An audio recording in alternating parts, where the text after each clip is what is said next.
Hello. Heed the blackbird's warning. There's a blooming human in here. That's the scolding blackbird song, as opposed to the lovely sweet chirruping. Well, welcome here.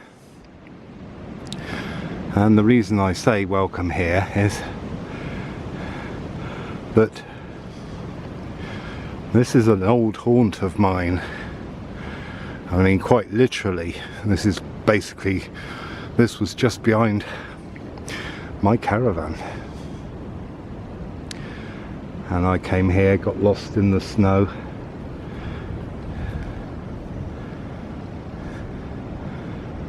Three o'clock in the morning, it became very thick. So, thought I'd bring you out and make the most of it. And because I haven't done a video up here, I have filmed one going the other way, but not as a specific one like this.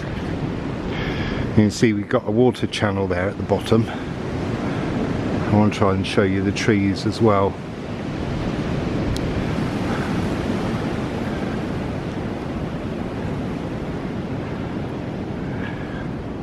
Nice big catapult in the making. Although it's about to fall because it's a dead ash, so I'm not going to hang around under here.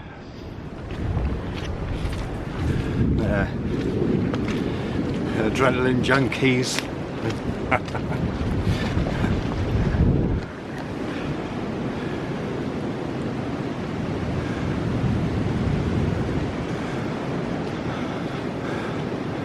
Wow, that one's going to come down as well. Oh look, what's that there? Did I hear a chorus of epiphytes? I hope I did.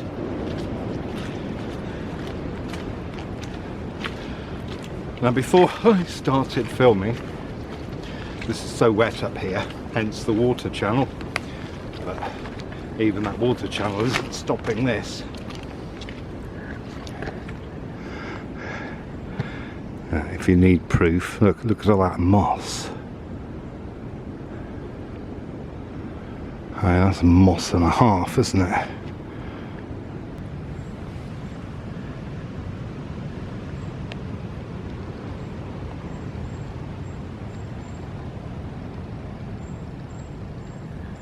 And look what we've got over there. Come and see.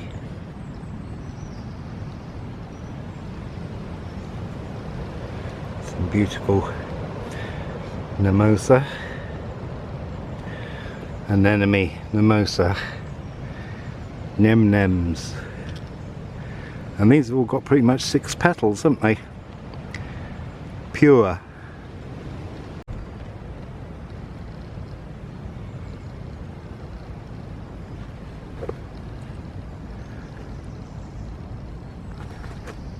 And some more of them.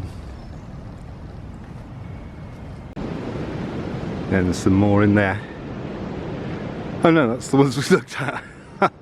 I've moved position. So this is what I was hoping to see. That's why I came in here, for nems. We may see some on the way, on the return, going the other way. Look at the way this has grown out of the trunk. Can you see? Isn't that incredible?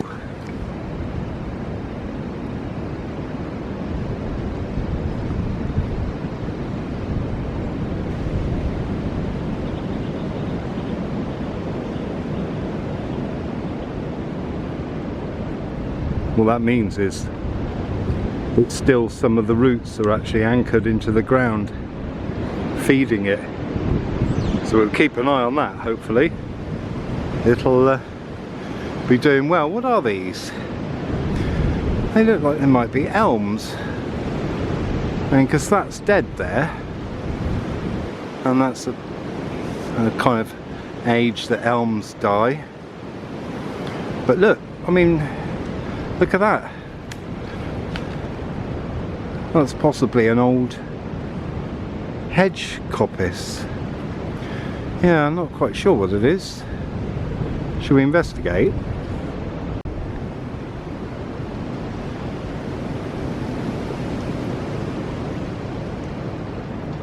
It's not going to focus because it's too windy. But that's hornbeam. Arising.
Now look at that tree behind, leaning, look. Ah, I'm possibly dead. And leaning into that tree, so they're both going to come down because that's an ash tree it's leaning into. A death embrace, if I can be a little bit poetic about it.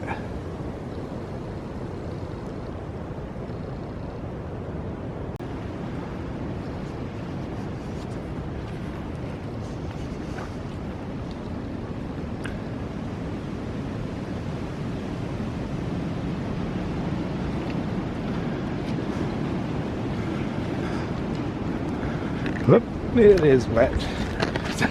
I have to be careful because these wellies that I've got on have actually got a crack in the top. Oh well.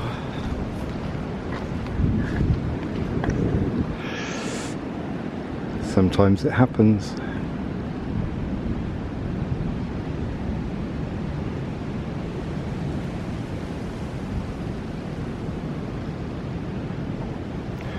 Well, I did think it was an appropriate day to discuss our three. Oh, I like this bit. Look at those, that clump down there in the centre of the shot there. They look like wych elms to me. Should we go and see them? I'm getting a calling. Let's go.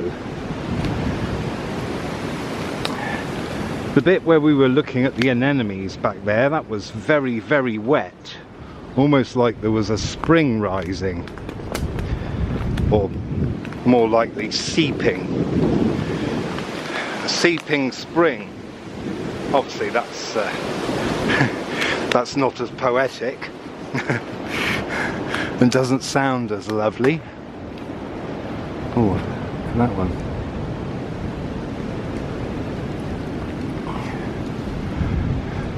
Oh, they're hawthorns. Yeah, they're hawthorns. Little hawthorn grove.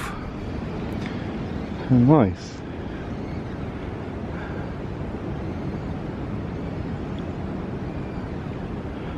Glad to meet you. So we'll try and climb up here.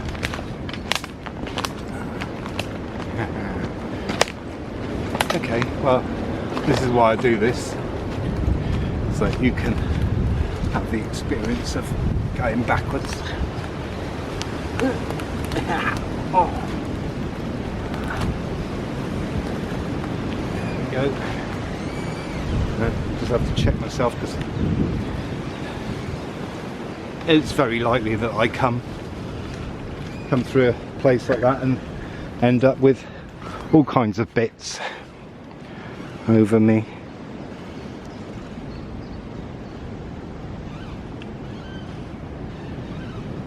Yeah, it's squeaking of rubbing trees.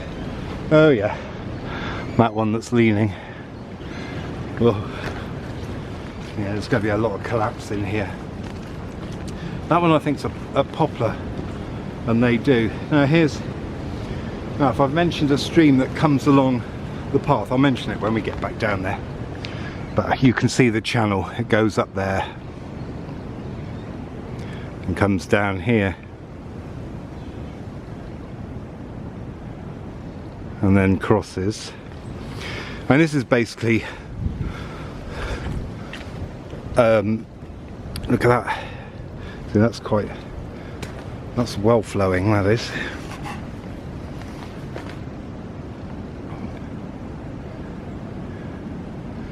So this is basically a wood on a spring.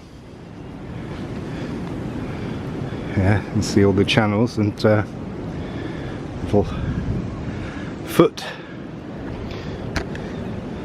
little foot, I don't know what to call it. What do they call them? Stepping blocks. They're not stepping stones, because they were made of wood. There's white patches.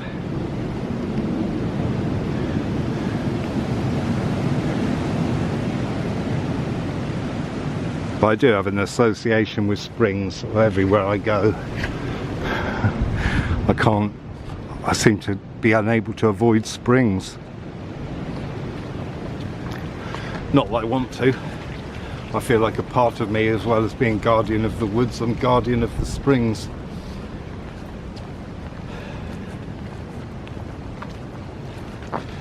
So yeah, I thought appropriate today. It's blowing with wind. Blew in a hoolie, or a semi-hoolie. That's one for my Scottish viewers. I hope I got that right. It's probably Gaelic, isn't it? And, hey, I don't know, let me know. So I thought I'd discuss the three things, the three essential things in ascending order: food, water,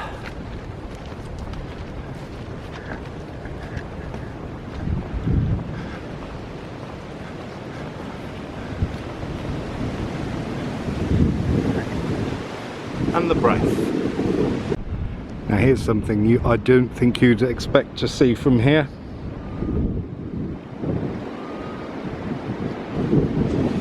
You see that? Just slightly left above that building. The Severn Bridge. And beyond that, those hills, mountains in the distance, that's Wales. Which begs the question, how do you get to Wales in a Mini? Across the Severn Bridge, of course. If you're new and this is your first video, welcome to the home of dad jokes. So there's a nice little spot patch here.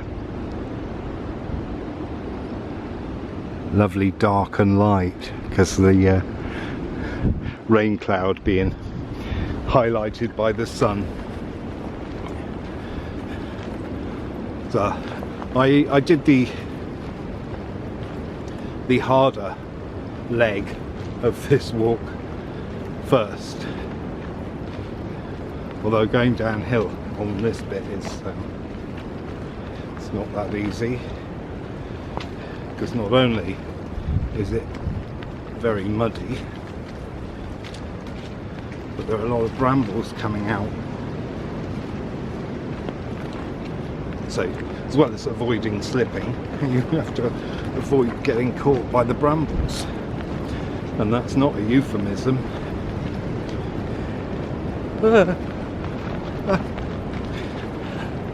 Whew. Whew. Okay, well, I've made it here.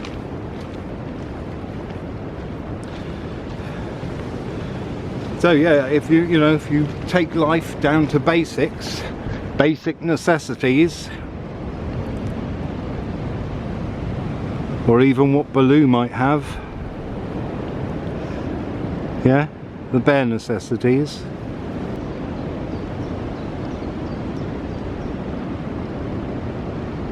Lovely. That's a beach, so you know that's saved.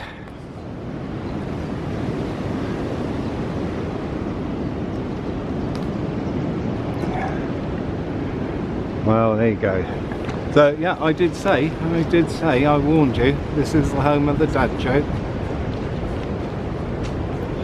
Obviously they weren't invented here.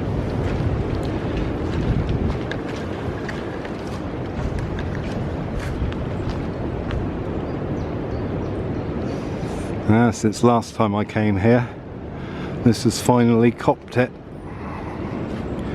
Right, excuse me, well, come, yeah, let's climb it with me. Yeah.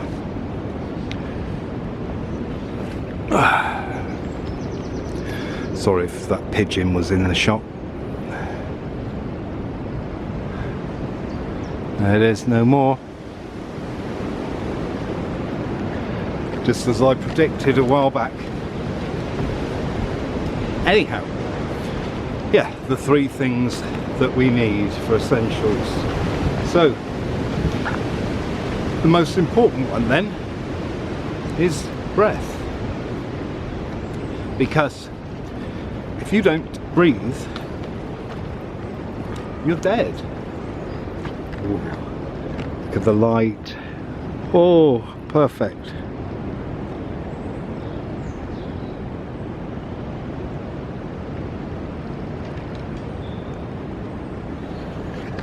You know, it's the first thing you do when you come out of the womb, and it's the last thing you do before you leave. And in between, you're constantly doing it, whether you are aware of it or not.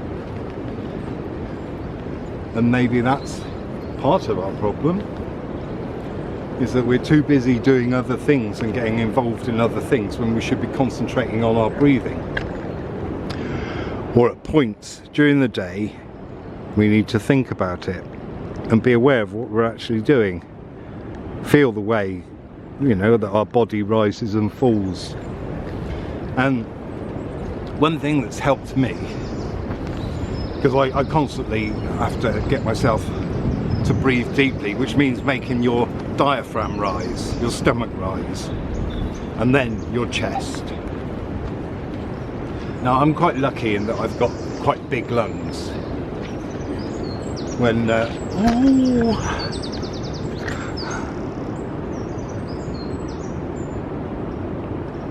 just that light.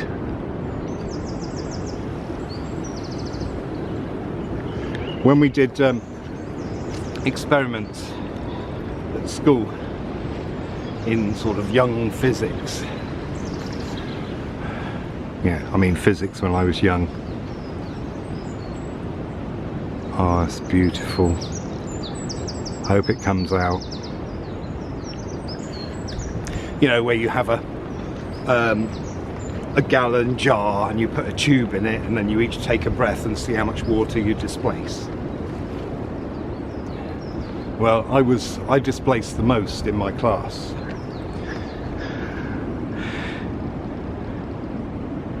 And to illustrate what's associated with that, when I was 5,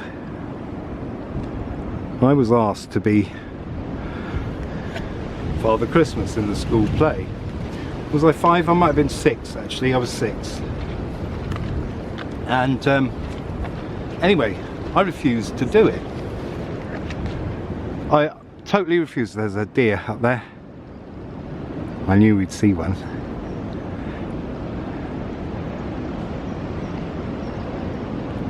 So yeah, I refused to do it, and I remember the teacher trying to persuade me to do it, going, "Oh God, you know, you couldn't bribe me. You can't bribe me if I don't want to do something. I won't be bribed." As my parents found out.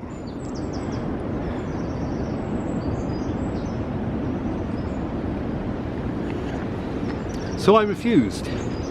Anyway, sometime last year, I was talking to my mother about it, and she said, "Oh yeah, well you know why, don't you?" Well, I said no. And here's where the spring comes down, flows down here.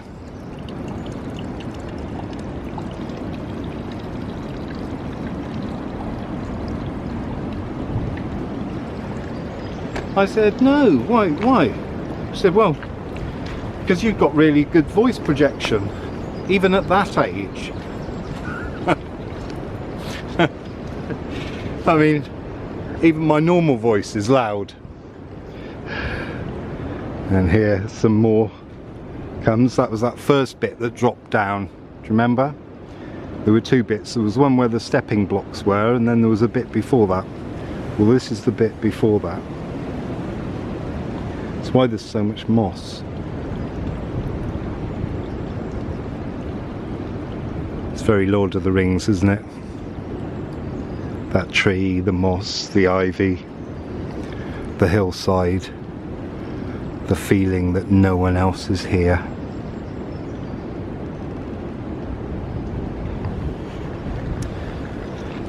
And I said, "Oh, how do you know?" And she said, "Well, because the teacher spoke to me and tried to get me to persuade you to do it." But of course, not a chance.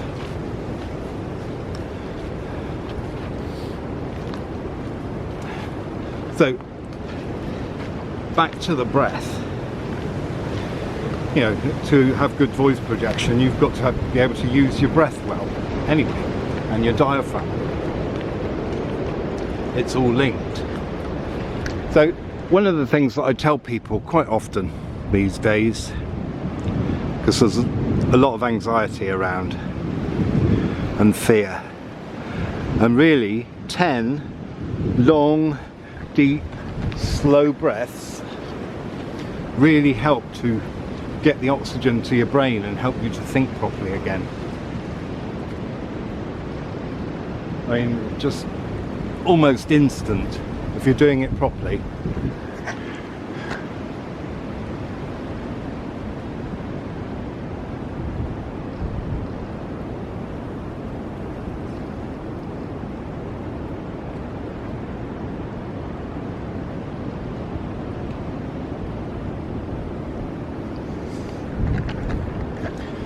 You know, just do it at points during the day. Don't just wait. You know, every time you sit on the toilet. Well, for women, obviously. And if you're men, well, why don't you sit on the toilet? It's actually quite useful. It gives you, like, it does make you calm down and still yourself. And also, it means that those 3 jets can all go down into the water bowl. This is one of my favourite areas here.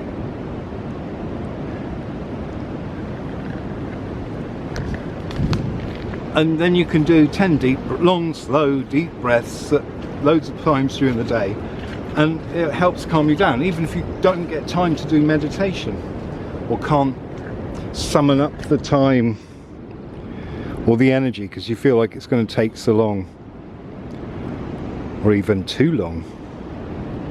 It won't. Once you get into it, once you start doing it, you start getting excited about and looking forward to it. If you do it at the same time every night,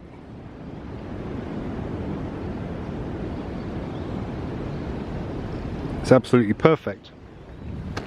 I mean, you may or may not know that I make a bulk load of dal every week. Yeah, it's different every night because I add stuff to it. But what I do is straight in the water. But what I do is, while it's cooking, while it's heating up for that 20 minutes, I go and do meditation while it's heating up. Then when my meditation is done, I can go eat it, get grounded, and it's kind of helpful. You know, and there's sometimes I don't do it.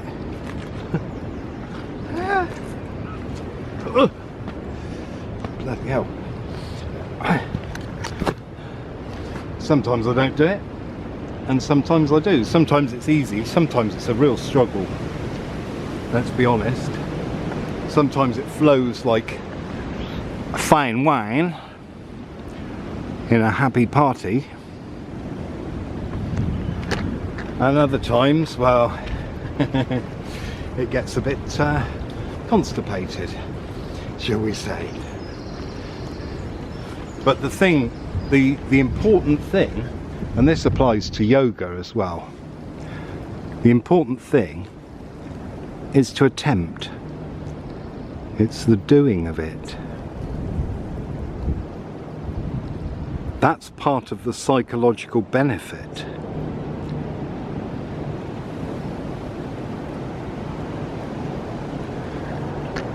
The actual doing. This always happens on the return journey.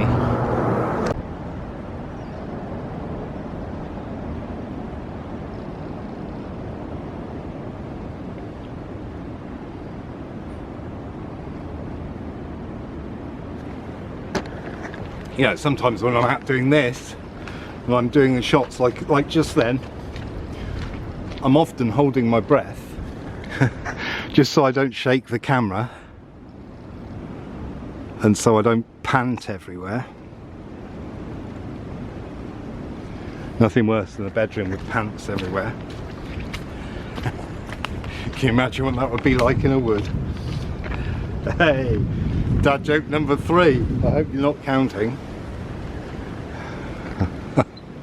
Because I am.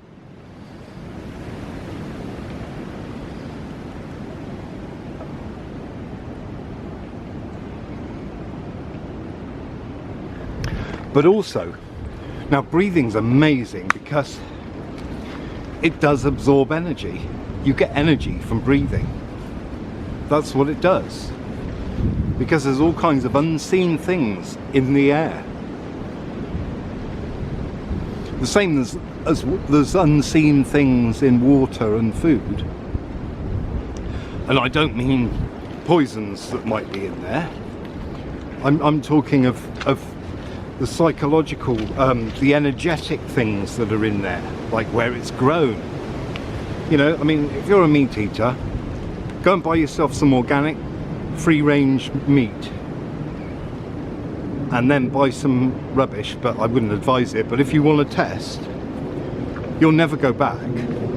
Plus, you don't even need to eat as much of the organic stuff. Same with, you know, carrots, for example.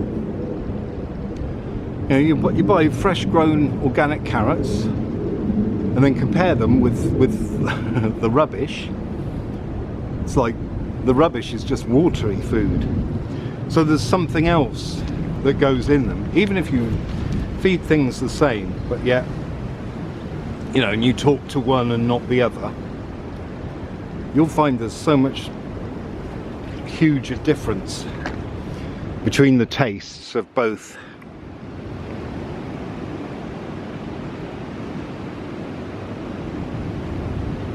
And air's like that. You can breathe in, and through certain breathing techniques you can move the energy around you. You can absorb what you need to kind of, you can absorb the energies that you need. You know, so in the time, I mean, there are a lot of people who are being brainwashed to the fact that we're going to start paying lots of money for everything because someone's going around telling us that we are, which I find suspect. because that sounds like they already know and they're in control of doing it to me. So there's going to be a lot of people who are going to need to absorb every single bit of energy out of the food that they're eating and out of the water that they're drinking. You know, learn to purify water. And there's another bit of a spring behind me going down. Learn to purify water. Get to know how to do it. You know, completely. Go for pure water.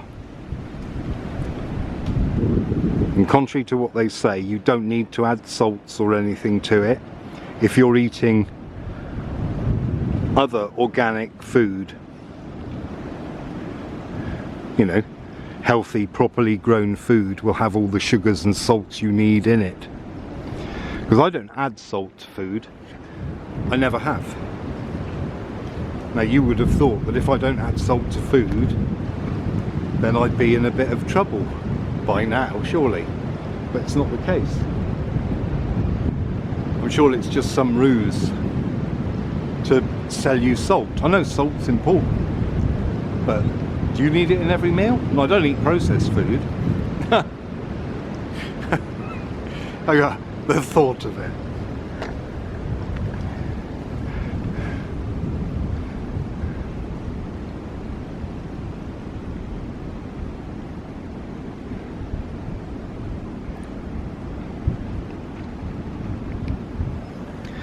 So, a modern term for eating and drinking like that would be being mindful. The same with the breath.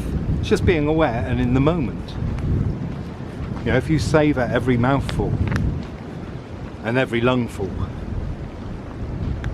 then you're going to absorb the prana. And that energy will keep you going for a lot longer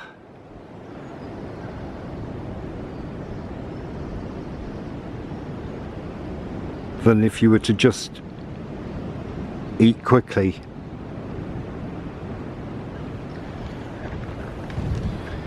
You know, I mean, if you look at people with eating disorders, you know, they've got loads of energy, but they hardly eat anything. But they'll all tell you that they were full of energy